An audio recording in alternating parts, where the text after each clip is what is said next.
మిత్రులారా, మీకు తెలుసు కదా, ఇటీవల రోడ్డు ప్రమాదంలో గాయపడి బ్రెయిన్ డెడ్తో మృతి చెందిన మునగపాటి ప్రసాద్ గారి కోసం ఆయన చాలా గొప్ప త్యాగశీలి. ఆయన భౌతికంగా దూరమైన 6 ప్రాణాలు నిలిపి సజీవంగా ఉన్నారు. ఇది సమాజంలో ఎంతోమందికి స్ఫూర్తిదాయకం.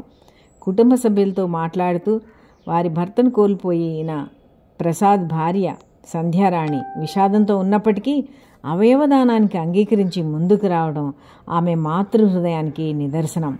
మునగపాటి ప్రసాద్ కుటుంబానికి ఉపాధి కల్పించే వరకు 2 పిల్లల చదువులకు అయ్యే ఖర్చులను స్కాలర్షిప్ రూపంలో సావిత్రిబాయి పూలే ట్రస్ట్ ద్వారా అందజేయడం జరుగుతుందని నేను తెలపడం జరిగింది.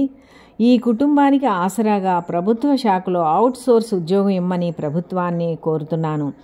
అవయవదానం చేస్తున్నటువంటి వ్యక్తుల అంత్యక్రియలు ప్రభుత్వ అధికార లాంఛనాలతో నిర్వహించాలని ముఖ్యమంత్రి శ్రీ నారా చంద్రబాబు నాయుడు గారిని, ఉప ముఖ్యమంత్రి పవన్ కళ్యాణ్ గారిని, రాష్ట్ర ఐటీ ఉన్నత విద్యాశాఖ మంత్రులు నారా లోకేష్ గారులను కలిసి మాట్లాడవలసి ఉన్నది. మంగళగిరి ప్రాంతంలో ప్రసాద్ గారు చేసిన ఈ త్యాగాన్ని గుర్తించి ఆయనకు నివాళులర్పించిన అంతిమయాత్రలో పాల్గొన్న వేలాది మంది ప్రజలకు ధన్యవాదాలు తెలుపుతున్నాను. అవయవదానం పట్ల ఇంత పెద్ద ఎత్తున పురప్రముఖులు కదిలి రావడం మంచి పరిణామం అని అనిపించింది. మానవతా వేదిక కన్వీనర్ గోలి మధు ఆధ్వర్యంలో జరిగిన ఈ కార్యక్రమంలో మంగళగిరి బుద్ధవిహార వ్యవస్థాపకులు రేఖా కృష్ణారావు గారు, మంగళగిరి సాహితీ కళావేదిక కన్వీనర్ గుత్తికొండ ధనంజయరావు గారు, ఆంధ్ర నాటక కళాసమితి అధ్యక్షులు నన్నపనేని నాగేశ్వరరావు గారు, నిర్మలా ఫార్మసీ కళాశాల ప్రిన్సిపల్ పాముల రెడ్డి, పిరమిడ్ ధ్యాన కార్యదర్శి ఆకురాతి శంకర్రావు గారు, యునెస్కో ఆర్గనైజేషన్ ప్రతినిధి రామనాథం పరమేశ్వరరావు గారు, మంచా విజయమోహన్ రావు గారు, కళాకారులు అల్లక తాతారావు, సందుబట్ల భూపతి, మంగళగిరి పరిసర ప్రాంత అవయవదాన అవగాహన కార్యదర్శి రేఖా నర్మద, రేఖా నరేష్ బాబు, కుటుంబ సభ్యులు మునగపాటి నాగేశ్వరరావు, మునగపాటి సీతారామాంజనేయులు, మునగపాటి వెంకటమారుతి, మునుగుపాటి సురేష్, మునగపాటి తారక్, పలువురులు ఇంకా మహిళలు చాలామంది పాల్గొన్నారు. ఈరోజు అనగా 8/7/2024 నేను ఆ కుటుంబ సభ్యులను పరామర్శించడానికి వెళ్ళాను. అలాగే మీడియా ద్వారా ప్రభుత్వానికి కొన్ని విన్నవించాను. పర్సనల్గా కూడా వెళ్ళి కలుద్దామనుకుంటున్నాను. త్యాగశీలి ప్రసాద్ గారిని మరొక్కసారి తలుచుకొని ఆయనకు హృదయపూర్వక జోహార్లు అర్పిద్దాం. జోహార్ జోహార్ మునగపాటి ప్రసాద్ గారు, జోహార్ జోహార్ అవయవదాత మునగపాటి ప్రసాద్ గారు, జోహార్ జోహార్ అవయవదాత మునగపాటి ప్రసాద్ గారు, జోహార్ జోహార్ అవయవదాత మునగపాటి ప్రసాద్ గారు, జోహార్ జోహార్. సీతా మహాలక్ష్మి అండి. నేను అఖిల భారత శరీర అవయవదాతల సంఘం వ్యవస్థాపకురాలిని, అట్లాగే Savitribai Phule educational and charitable trust chairperson కూడా. నేను హైదరాబాదు వైద్య విధాన పరిషత్తులో 4-5 మీటింగ్స్ ఆర్గనైజ్ చేసే పని మీద నేను హైదరాబాద్ వెళ్ళినప్పుడు నాకు ఇక్కడి నుంచి మిత్రులు పోస్ట్ పెట్టారు, ఇలాగ ఎన్ఆర్ఐ మెడికల్ కాలేజీలో జరుగుతుంది, రిట్రీవల్ చేస్తున్నారు మునగపాటి ప్రసాద్ గారు అని. ఇమీడియట్గా నేను సోషల్ మీడియాలో అవి చూశాను, వైరల్ చేశాను. నెక్స్ట్ డే శ్రీనివాస్ గారు కొంతమంది వీడియోస్ కూడా పెట్టారు. ఇది అంతటా జరుగుతుందండి. తెలంగాణలో, ఆంధ్రప్రదేశ్లో ఇలాంటి మానవత్వం ఉన్న మనుషులు, ప్రేమతత్వం ఉన్న మనుషులు, సమాజానికి బాధ్యత ఫీల్ అయిన వ్యక్తులు తమ మరణం ద్వారా కూడా సమాజం యొక్క రుణం తీర్చుకుందాం, మన అవయవాలు దానం చేసి నలుగురిలో జీవిద్దాం అని ఒక సత్సంకల్పంతో కొన్ని కుటుంబాలు ఇలా ముందుకు రావటం జరుగుతుందండి. కానీ ఈ కుటుంబాలకి ఇలా సమాజం యొక్క మద్దతు దొరుకుతుంది. మంచితనాన్ని ప్రేమించే మనుషులు ఉన్నారు కాబట్టి ఈ కుటుంబాలకు మద్దతు వచ్చింది. ఇదే సైమల్టేనియస్గా ప్రభుత్వాలు కూడా స్పందించాలని మా అవయవదాతల సంఘం తరఫున ప్రభుత్వాన్ని అపీల్ చేస్తున్నామండి. రీసెంట్లీ ఇది జరగకముందే మేము అటు కేంద్ర ప్రభుత్వానికి, మన తెలంగాణ ప్రభుత్వానికి, మన ఆంధ్రప్రదేశ్ నూతనంగా ముఖ్యమంత్రిగా పదవి బాధ్యతలు స్వీకరించిన చంద్రబాబు నాయుడు గారికి కూడా మేము అపీల్ చేస్తామండి లెటర్. మళ్ళీ మీ ద్వారా మళ్ళీ అపీల్ చేస్తున్నాం. అయ్యా ముఖ్యమంత్రి గారు, మన పక్క రాష్ట్రంలో ఉన్న తమిళనాడు రాష్ట్రంలో ఉన్న స్టాలిన్ గారు అవయవదానం చేసి అమరులైన అవయవదాతకి అధికారిక లాంఛనాలతోటి, ప్రభుత్వ లాంఛనాలతోటి అంత్యక్రియలు జరిపిస్తున్నారండి. అట్లాగే మనం కూడా ఇలా మునగపాటి ప్రసాద్ లాంటి వ్యక్తులు అమరత్వం పొందారు అంటే అర్థం ఏంటంటే అక్కడ ఈ సమాజాన్ని ప్రేమించే వ్యక్తులు వాళ్ళు. సమాజం కోసం వాళ్ళు బతికిన తర్వాత కూడా సమాజం కోసం బతికారు, మరణించిన తర్వాత కూడా తమ అవయవాలు దానం చేసి ఈ సొసైటీలో పునర్జీవితులుగా ఉన్నారు, వాళ్ళు పునర్జన్మ పొంది ఉన్నారు. ఆ కుటుంబానికి ఒక నైతికమైన మద్దతు ప్రభుత్వం ఇవ్వాలండి, సపోర్ట్ ఇవ్వాలండి. దాన్ని ఏ రూపంలో చూపించగలుగుతాం? ఆ అధికారిక లాంఛనాలతో ఆ కుటుంబానికి చేరువవ్వాలి. అధికారిక లాంఛనాలతో అంత్యక్రియలు జరిపించినట్లయితే ఇంకా సమాజం మీద విపరీతమైన ప్రభావం పడుతుందండి. ప్రభుత్వం ఇచ్చే ఆ చిన్న చర్య ఎంతో మంది మనసులు గెలుచుకుంటుంది, మంచి పేరు వస్తుంది మన ప్రభుత్వానికి కూడా. అంటే మన ప్రభుత్వం మానవత్వం ఉంది, ప్రేమతత్వం ఉంది, మంచి చేసిన వాళ్ళు ఎంకరేజ్ చేస్తుంది అనేది మనకు రుజువు అవుతుందండి. ఆ పని ప్రభుత్వం చేయాలని మేము అఖిల భారత శరీర అవయవదాతల సంఘం తరఫున మన ముఖ్యమంత్రి నారా చంద్రబాబు నాయుడు గారికి, మన డిప్యూటీ సీఎం పవన్ కళ్యాణ్ గారికి, అలాగే ఎడ్యుకేషన్ మినిస్టర్ లోకేష్ గారికి, అట్లాగే మన ప్రిన్సిపల్ సెక్రటరీ గారికి, మన ప్రభుత్వ ముఖ్య కార్యదర్శి గారైన నీరబ్ కుమార్ గారికి, అట్లాగే ఆరోగ్య శాఖ మంత్రి గారైన సత్యకుమార్ గారికి కూడా మేము లెటర్స్ పంపించామండి. ఎవరు తప్పకుండా అనుకూలమైన నిర్ణయం ప్రభుత్వాలు తీసుకుంటాయనే నమ్మకంతో నాకుంది. ఎందుకంటే రాష్ట్ర ప్రభుత్వం 2014లో రాగానే ఈ ప్రభుత్వమే మనకు జీవనదానం అనే యాక్ట్ తీసుకురావడం జరిగిందండి. ఆ యాక్ట్ వల్లే ఈవేళ ఈ ఎయిర్ అంబులెన్స్లు అమల్లోకి వచ్చాయి, ఈ యొక్క గ్రీన్ క్యారిడార్లు అమల్లో వచ్చాయి. యుద్ధ ప్రాతిపదిక మీద అవయవాలను రిట్రీవల్ చేయగలగటం, అట్లా హార్వెస్టింగ్ చేయగలగటం, కొన్ని గంటల వ్యవధిలోనే 4 గంటల వ్యవధిలోనే గుండె ఒక చోట నుంచి మరొక చోటకి ట్రావెల్ చేయగలిగే అద్భుతమైన అవకాశం వచ్చి అక్కడ ఒక 16 ఏళ్ళ అమ్మాయి బతికిందండి ఈవేళ ప్రసాద్ ఇచ్చిన గుండె ద్వారా. ఇలాగ ఎంతోమందికి ప్రాణదానం చేసి ఒక మానవీయమైన ప్రేమతో కూడిన విషయం కాబట్టి ఇది. అంతే ప్రేమతో ప్రభుత్వం స్పందిస్తే ఈ కుటుంబానికి ఎంతో బలం ఉంటుందండి, నైతికంగా బలం ఉంటుంది, సమాజం కూడా మరింత ముందుకు వస్తుంది అవయవదానాలు చేయడానికి. సో ఈ విషయంలో మీ ద్వారా, ఎందుకంటే ఆ రోజున కూడా మేము ఈ ఉద్యమాన్ని నడుపుతున్న క్రమంలో జీవనదానం కావాలని ఒక 3 ఏళ్లుగా మేము తిరుగుతూ ఉంటే మీడియా ఇచ్చిన సపోర్ట్ మామూలు సపోర్ట్ కాదండి. ఒక జీవనదానం యాక్ట్ వచ్చిందంటే 1994లో మనకు తోయ అనే యాక్ట్ ఉందండి, హ్యూమన్ ట్రాన్స్ప్లాంటేషన్ యాక్ట్ అనేది. దాన్ని మన ఆంధ్ర రాష్ట్రాలు ఇంప్లిమెంట్ చేయడానికి మన రాష్ట్ర ప్రభుత్వాలు ముందుకు వచ్చిన తరుణంలో మీడియా చాలా సపోర్ట్ చేసిందండి. అందువల్లే ఆ చట్టం రాగలిగింది. ఈవేళ కూడా మీ అందరి సహకారం, ప్రజల సహకారం ఉన్నట్లయితే మనకు కొత్తగా వచ్చిన నూతన ప్రభుత్వం మళ్ళా అంటే ముఖ్యమంత్రి గారు దీని మీద చాలా అవగాహన ఉన్న వ్యక్తి అండి, విజన్ ఉన్న వ్యక్తి. ఈ ఆర్గనైజేషన్ చేస్తున్న పనులేంటో నారా చంద్రబాబు నాయుడు గారు మొదటి నుంచి గమనిస్తూ వచ్చారు, మాకు సపోర్ట్ ఇచ్చారు. కాబట్టి అయ్యా మిమ్మల్ని నేను అడుగుతున్నాను, ఈ పేద కుటుంబం అండి, మధ్యతరగతి కుటుంబాలండి ఇలా అవయవదానాలు చేస్తున్నారు కాబట్టి ఈ కుటుంబాలని ఒక ఉపాధి కల్పించి కానీ చిన్న ఉద్యోగం, ఒక అవుట్సోర్సింగ్ ఉద్యోగం అయినా ఇచ్చి ఈ కుటుంబం పోషించే వ్యక్తి దూరం అయ్యారు. కాబట్టి ఆ కుటుంబం ఆర్థికంగా ఇబ్బందులు పడకుండా ఆ కుటుంబాన్ని ఆదుకోవాల్సిన బాధ్యత కూడా మీ మీద ఉందని, మీరు తప్పకుండా ఆ పని చేస్తారని నేను నమ్ముతున్నాను.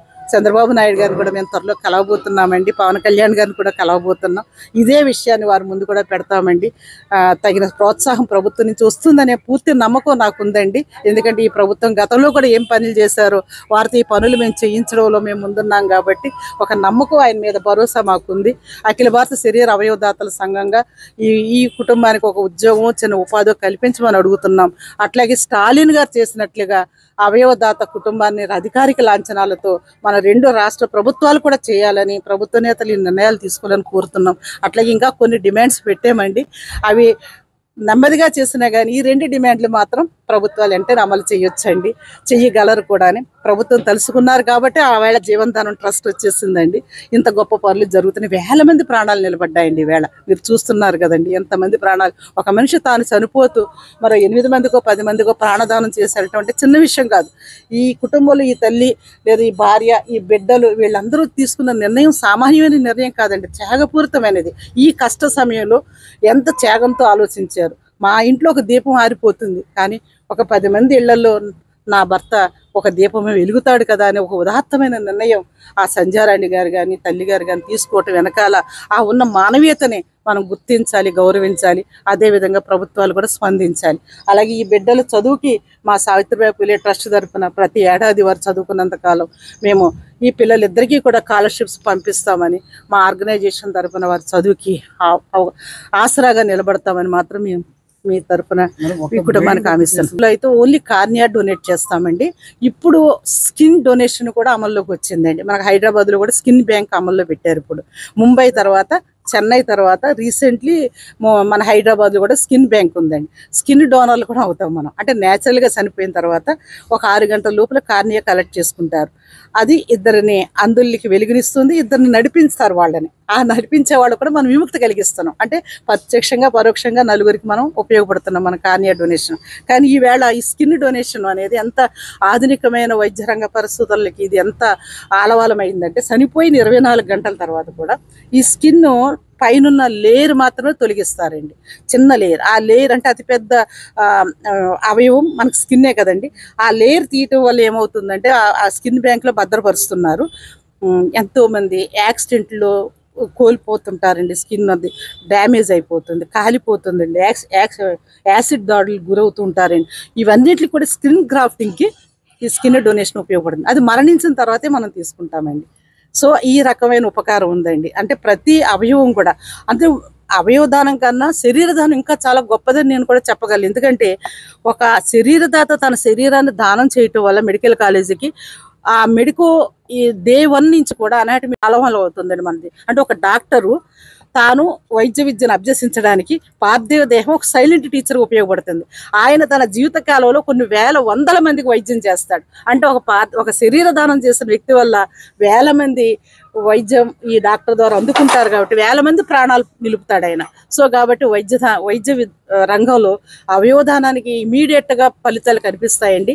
శరీరదానం మనం న్యాచురల్గా చనిపోతామండి, అందరం అదే భావిస్తాం. న్యాచురల్గా చనిపోయినప్పుడు కూడా మనం పిడికెడు మట్టి కింద మారిపోకుండా బూడిదలో కలిసిపోకుండా మన పార్థివ దేహాన్ని దగ్గరలోని వైద్య కళాశాలకి ఇచ్చినట్లయితే గొప్ప ఆవిష్కరణలు వస్తాయండి వైద్య రంగంలో. ప్రతి ఒక్కరికి కావాలండి. డే 1 నుంచి అనాటమీ స్టూడెంట్కి, పీజీ చేసేవాళ్ళకి, సూపర్ స్పెషాలిటీ చేసేవాళ్ళకి, ప్రతి విద్యార్థికి ఒక 2 బాడీస్ అందుబాటులో ఉండాలండి. ఈవేళ అఖిల భారత శరీర అవయవదాతల సంఘం ఈ యొక్క బాడీస్ ఇవ్వటంలో చాలా ఫలితాలు సాధించిందండి. చక్కటి ఎక్స్పెరిమెంట్ జరుగుతున్నాయండి. మాకు ఆంధ్ర మెడికల్ కాలేజీలో ఫస్ట్ దేశంలోనే మొట్టమొదటిసారిగా క్యాడావర్ బ్యాంక్ అనేది ఏర్పాటు చేయగలిగామండి. దాదాపు 200 పైన పార్థివ దేహాలు మేము ఇవ్వగలిగామండి ప్రముఖులవి. ఈవేళ అద్భుతమైన శస్త్రచికిత్సలు అక్కడ జరగటానికి, అంటే పూణే నుంచి వచ్చిన సతీష్ గోరే అనే ఒక పెద్ద డాక్టర్, ఆర్థోపెడిక్ సర్జన్, గతంలో స్పైనల్ కార్డ్ ఆపరేషన్ చేయాలంటే ఓపెన్ సర్జరీ చేసేవాళ్ళు. ఈవేళ బటన్ హోల్ సిస్టమ్ ద్వారా ఆర్థోపెడిక్ సర్జన్స్ 3 రోజుల్లో సర్జరీ చేసి ఇంటికి పంపించేసే ఆధునిక ప్రక్రియను ఆయన నేర్చుకుని అక్కడ ట్రైనింగ్ అయ్యి మిగతా డాక్టర్స్ కూడా ట్రైనింగ్ ఇచ్చారండి ఆంధ్ర మెడికల్ కాలేజీలో. ఓసిమీర్ పత్రికల్లో చూసే ఉంటారు. అంటే ఒక బాడీస్ అందుబాటులో ఉంటే ఇన్ని పరిశోధనలకి ఆ బాడీ ఆలవాలం అవుతుంది. కొత్త మెడిసిన్స్ కనుక్కుంటారు, కొత్త ఆవిష్కరణలు వస్తాయని. కాబట్టి ఉదాత్తమైనదండి ఆలోచన. ఒక ప్రత్యామ్నాయమైన మానవీయ సంస్కృతి అండి ఇది. మనం మరణించడం లేదు. మరణం అనేది ఇక్కడ మనకి ఒక ఫుల్ స్టాప్ కాదండి. మరణం ఒక చిన్న కామ. మరణం తర్వాత కూడా జీవించండి. అందుకే మేము మరణించినా జీవించండి అనే కాప్షన్తో 2003 నుంచి కూడా ఈ అవయవదానాన్ని, శరీరదానాన్ని ఒక సామాజిక మానవీయ ఉద్యమంగా నడుపుకుంటూ వచ్చామండి. ఎన్నో మైలురాళ్ళు మేము సాధించగలిగాం.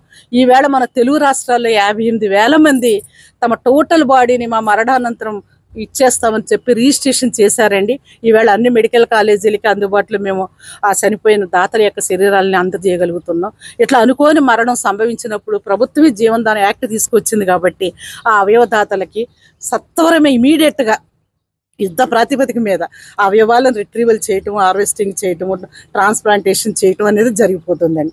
సో ప్రభుత్వం ఒక మంచి మానవీయ కార్యక్రమంతో మన ప్రజల యొక్క మన్నలు పొందింది కాబట్టి మళ్ళీ ఇదే ప్రభుత్వాన్ని మేము అపీల్ చేస్తున్నాం. చంద్రబాబు నాయుడు గారు ఖచ్చితంగా చేస్తారండి. నాకు ఇంత నమ్మకం అంటే నేను 3 సంవత్సరాలు ఈ యాక్ట్ కోసం తిరిగానండి. చివరికి మళ్ళీ వీరు అధికారంలోకి వచ్చిన తర్వాత ఆ యాక్ట్కి ఒక రూపం తీసుకొచ్చారు. ఇప్పుడు కూడా ఈ కుటుంబాన్ని ఆదుకునే బాధ్యత కానీ, ఒక అవుట్సోర్సింగ్ ఉద్యోగం ఇచ్చే బాధ్యత కానీ, స్టాలిన్ గారు లాగా అధికార లాంఛనాలతో ఈ అవయవదాత కుటుంబాన్ని ఆదుకోవటం కానీ, అంత్యక్రియల అధికార లాంఛనాలు చేయటం కానీ ప్రభుత్వం తీసుకుంటుందని పూర్తి నమ్మకంతో మేము ముందుకెళ్తున్నామండి. మీరు ఇచ్చిన సపోర్ట్కి కూడా మేము హృదయపూర్వకమైన ధన్యవాదాలు. మీడియా ప్రజలకి, ఈ చుట్టూ ఉన్న ప్రజలకి కూడా, స్పందించిన ఇంతమంది మానవతావాదులకు కూడా, ముఖ్యంగా ఈ కుటుంబానికి, సంధ్యారాణి గారికి, తల్లి గారికి, వారి సోదరులకి, ఈ 2 బిడ్డలకు కూడా మా మద్దతుని, మా యొక్క సంపూర్ణమైన సహకారాన్ని మా ఆర్గనైజేషన్ నుంచి ఇస్తామని మీ ఇందు మూలంగా తెలియజేస్తున్నామండి మీ ద్వారా. ధన్యవాదాలు సార్. Thank you.